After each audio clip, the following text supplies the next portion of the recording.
Hi, welcome back. This is the short video for the Hinduism PowerPoint where I'll go through it and just point out some important things that you should know. Okay, so here we go. Um, when you open the Hinduism PowerPoint, at this point I expect you to have read the Houston Smith chapter on Hinduism and also the link to the Vedism background at this point. So then after doing that, you will come here. Okay, so in this PowerPoint, and this is going to be under the Hinduism module, you'll see the PowerPoint there at the very top. And then for every other religion, including Buddhism, Christianity, etc., it will also be at the top of each of the modules. So in this PowerPoint, you'll learn about the historical background, which includes Vedism, which is the religion that came before modern-day Hinduism. Then Upanishad Hinduism, which basically is regular Hinduism. Vaishnavism and Shaivism are two groups within Hinduism we'll go over. Caste system is the social system that's integrated into Hinduism as part of the reincarnation idea, which I'll explain later. What are the gender roles for males and females? And then what actually is Hinduism? What is the religious system itself? And then the four paths are the four different ways to achieve Atman Brahman. So let me just highlight as I go through the PowerPoint, what's important. Maps are important. You really need to know where these things are happening. So if you look at this map, right, here's India, here's the rest of, at least Europe, Egypt, Arabia, Persia, etc. India is here, and the reason why I have this map here is there was a trans land route, for trade that would bring goods from China into India, to Persia, to Arabia, to Egypt, into Africa, into Europe. And this trade route, this overland trade route, India was kind of smack dab in the middle of it. So because of that and trade, a lot of ideas got exported out of India, to other countries, and a lot of ideas came into India because of this overland trade route. Okay? So not only were goods and materials exchanged, but also ideas, and that included religious ideas. So by 1500, let me just make this bigger. By 1500, by the way, you should read this too. There's this new religion that emerges in India called Vedism because of that mixing of ideas. Now, this is a religion that was polytheistic, meaning many different gods, that was kind of a hodgepodge of ideas from those people who brought in trade ideas and also the native, indigenous Indo culture that was there. So Vedism is a religion that's highly polytheistic, meaning it believes in many different gods. All of these gods are worshipped by different members of society, and each of these gods have various rituals attached to it, and the people who would administer the rituals were priests. So you would do these rituals and sacrifices to practice Vedism to various gods, and the priests would administer those sacrifices. So it was very ritually based, sacrificially based, and the people that you would worship, or the gods you would worship, would be all of these different kinds of gods.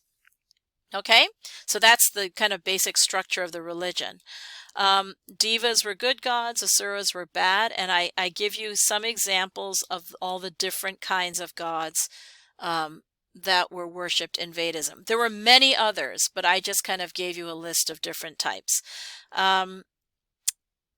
Okay, so that's Vedism. Now, where do we get this information from? We get this information from the texts. Okay, so the four texts that we get all the information about Vedism from are the Rig Veda, Atharva Veda, Sama Veda, and Yajur Veda, and that's where we get the information about the role of the priests, the role of sacrifices, the role of different chants and rituals that they would do in order to practice Vedism. This is where we get the information about the different gods and their capabilities and what they were in charge of. So people would worship these gods, offer sacrifices, and the priests would help them administer those sacrifices. So when I say, besides gods and goddesses, it was made up of these two other things: texts where we find the information, and then sacrifice and ritual, what they actually did. One of the problems, and I expect you to read all of this material. I'm kind of giving you the highlights as I move through, but I expect you to read them.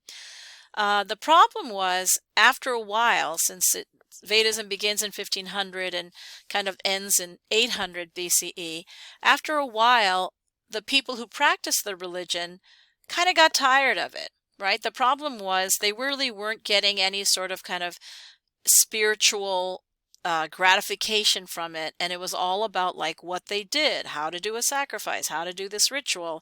The priests are telling them what to do. So over the years, they just like, I just need something more out of this religion, right? Rather than just like going through the motions all the time with doing different sacrifices for different gods. So as a result, something called the Upanishads were written. And these are a group of texts written by Vedic priests from Vedism, that said there was something beyond the ritual, something beyond the text, something beyond the sacrifices, that there was something more valuable and more intrinsic to who you were from this religion. They basically said, yes, we know that you're tired of doing all this sacrifices and stuff. There is something beyond that. And so what the Upanishads introduced is this notion right here. The Upanishads basically said, there is something beyond these gods that you were worshiping, and it's called the Brahman, the universal soul. Okay? Not to be confused with Brahma, who is the creator god. So they said there is a universal soul called the Brahman that is beyond the gods. And in fact, the gods are just masks of the Brahman. We worship the gods, but we're really worshiping what's behind the gods. And our goal is to unite our Atman, which is our individual soul, with this abstract universal soul called the Brahman. Now in Vedism, there was no idea of a soul.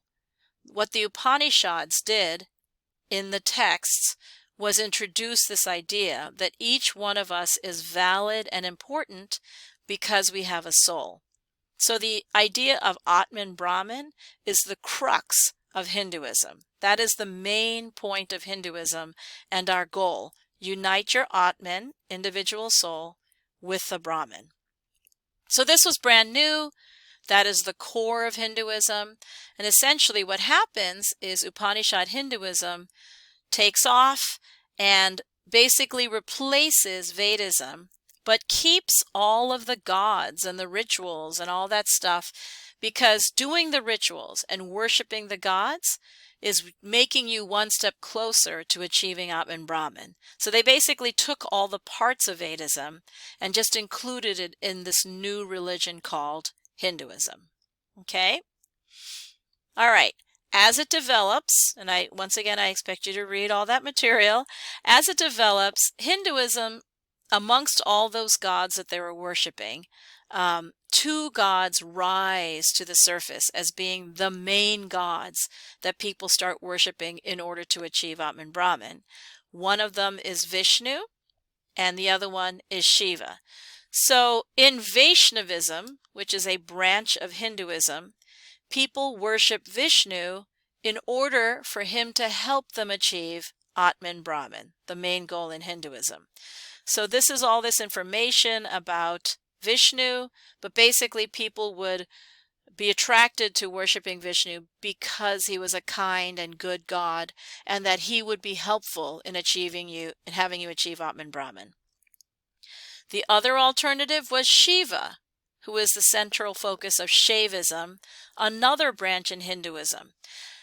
This branch focuses on Shiva, who's the god of fertility and destruction.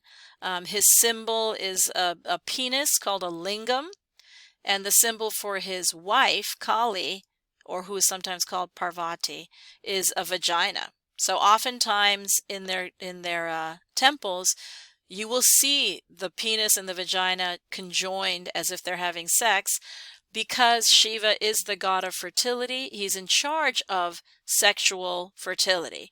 And he is also in charge of the whole cycle of death and rebirth because he's in charge of fertility and death. So life and death. If you worship Shiva, he also will help you achieve Atman Brahman, but not through kindness and goodness, but through fear and destruction. So they're very different kinds of gods, Vishnu and Shiva, but both of them are different ways to achieve Atman Brahman. You worship them so they help you. Okay, going back to the modern, back to the history, basically what happens is Hinduism, Vedism is there between the 15th century and the 8th century BCE, which is before the Common Era, before the year 0. And then around 800 to 600 BCE, the Upanishads are written. Upanishad Hinduism takes over from Vedism, and Hinduism becomes the main religion 6 centuries before the year 0, 6th century BCE. That becomes the main religion and develops until the 2nd century, at which point it stays within India. One of the key things about Hinduism is that they believe all gods are a mask of the Brahman. So whether you're a Christian or a Muslim or Jewish or Buddhist, those are all just masks of the ultimate Brahman. So really, we are all Hindus because we all worship our own mask of the Brahman.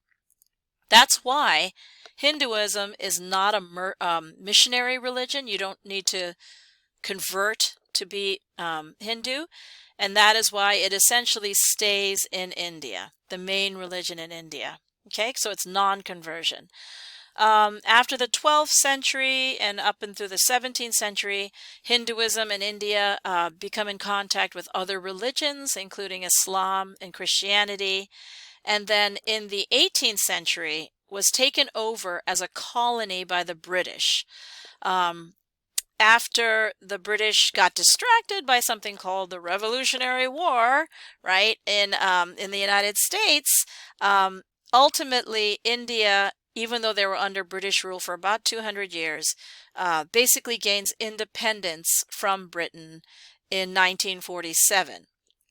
At that point, they had been ruled by a Western power for 200 years.